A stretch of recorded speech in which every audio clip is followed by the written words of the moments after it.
महाविकास आघाडी आणि महायुतीमध्ये काही जागांवरून अजूनही तिढा कायम आहे, पण इच्छुकांना थांबायला वेळ नाही आणि त्यांनी उमेदवारी गृहीत धरून धडाक्यामध्ये प्रचारही सुरू केलाय। कोण कोण आहेत हे उमेदवार पाहूयात। महाविकास आघाडी आणि महायुतीमध्ये बैठकांचा सपाटा अजूनही सुरू आहे। दिवसाच नाही तर रात्री बेरात्री भेटीगाठींचा सिलसिलाही सुरूच आहे। एवढं होऊनही जागांवर आणि उमेदवारांवर मतैक्य काही होत नाहीये। महायुतीमध्ये अजून 10 जागांवर उमेदवार घोषित व्हायचेत, तर महाविकास आघाडीत 7 जागांवर।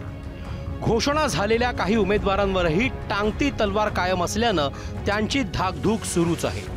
अशातच उमेदवारी घोषित झाली पण मिळणार नाही याची पक्की खात्री असलेले उमेदवार प्रचाराचा धुरळा उडवून टाकतायत। यामध्ये साताऱ्याचे उदयनराजे भोसले, रत्नागिरी सिंधुदुर्गचे नारायण राणे, नाशिकचे हेमंत गोडसे आणि छगन भुजबळ आणि दक्षिण मुंबईतले राहुल नार्वेकर यांचा समावेश आहे।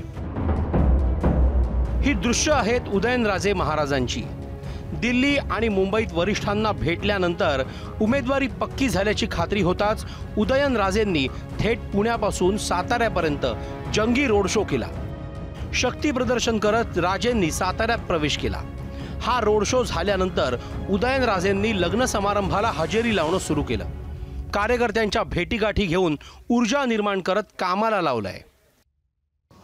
ते पहिलंच सांगितलं, उभं राहणार म्हणजे राहणार, जे काय असेल ते बघू नंतर पुढचं काय जे होईल ते। आजपर्यंत मी कधी राजकारण केलं नाही, केलं तर संपूर्ण समाजकारण केलं, लोकहिताचं केलं आणि कधी कोणाच्या असं आडीविडी घेतली नाही, कधी कोणाला काय दुखवलं नाही। लोकांचं प्रेम आहे। शेवटी लोकशाहीमध्ये लोकशाहीतले राजे आहेत, ते ठरवतील काय करायचं आणि काय नाही। रत्नागिरी सिंधुदुर्ग हा खरं तर शिवसेनेचा मतदारसंघ, पण पक्षफुटीनंतर खासदार विनायक राऊत ठाकरेंसोबतच राहिल्यानं शिंदे गटाचा दावा थोडासा नाजूक झाला। ही फट पाहून भाजपनं या जागेवर दावा ठोकला आणि नारायण राणेंना तयार व्हा असं सांगितलं। नारायण राणे उत्सुक नव्हते, कारण त्यांनी यापूर्वीच कुठलीही निवडणूक लढणार नाही अशी घोषणा केली होती, पण मोदी शहांचाच आदेश असल्यानं त्यांचा नाईलाज झाला। पण तयार व्हा एवढं त्यांना पुरेसं ठरलं आणि राणेंनी कोकण पिंजून काढायला सुरुवात केली। त्यांचा तळ सध्या तळ कोकणात आहे। कुडाळमधले हे कार्यकर्ते मेळावे आणि त्यातला जोश बघा। जुन्या कार्यकर्त्यांच्या घरी जाणं, त्यांना भेटणं आणि आश्वासक शब्द देऊन कामाला लावणं राणे यांनी सुरू केलंय। भाजपकडून तालुका स्तरावर मेळावे आयोजित करून राणेंना जिंकून आणायचा चंग भाजपनं बांधलाय।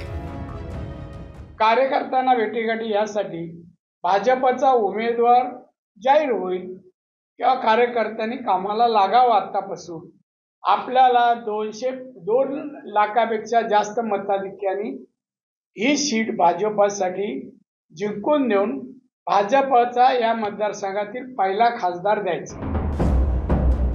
दक्षिण मुंबईतला महायुतीचा उमेदवार अजूनही घोषित झालेला नाही, पण राहुल नार्वेकरांचं नाव 2 महिन्यांपूर्वीच चर्चेत आलं आणि तेव्हापासूनच नार्वेकरांनी या मतदारसंघातल्या भेटी वाढवायला सुरुवात केली। लालबाग, परळ, शिवडी, वरळी या भागात नार्वेकर सामान्य लोक आणि कार्यकर्त्यांसोबत कधीही दिसू लागले।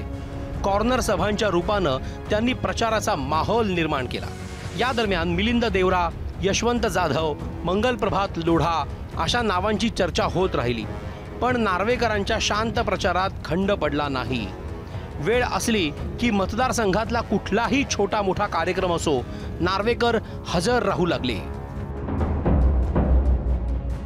नाशिक लोकसभा मतदारसंघाचा तिढा तर उमेदवारी अर्ज भरायच्या शेवटच्या क्षणीच सुटतो की काय अशी परिस्थिती आहे। हेमंत गोडसे की छगन भुजबळ हा प्रश्न अजूनही सुटलेला नाही। मुख्यमंत्र्यांचे पुत्र आणि कल्याणचे खासदार श्रीकांत शिंदे यांनी गेल्या महिन्यातच हेमंत गोडसेंचं नाव नाशिकसाठी जाहीर केलं, पण धाकधूक कायम होती। त्यातच भाजपनं शिंदे गटाच्या जागा आणि तिथले उमेदवार यामध्ये थेट हस्तक्षेप सुरू केल्यानंतर हेमंत गोडसेंसह अनेकांचं धाबं दणाणलं। पण एकनाथ शिंदेंनी सर्वांना बोलावून समजूत काढली। नुसती समजूतच नाही, तर मला जसा श्रीकांत तसा हेमंत सुद्धा अशी ग्वाही मुख्यमंत्र्यांनी दिली। तरीही आज घडीला हेमंत गोडसेंची उमेदवारी निश्चित नाही। छगन भुजबळ किंवा समीर भुजबळ यांना उमेदवारी मिळेल असं वातावरण आहे। पण गोडसेंनी हार मानलेली नाही।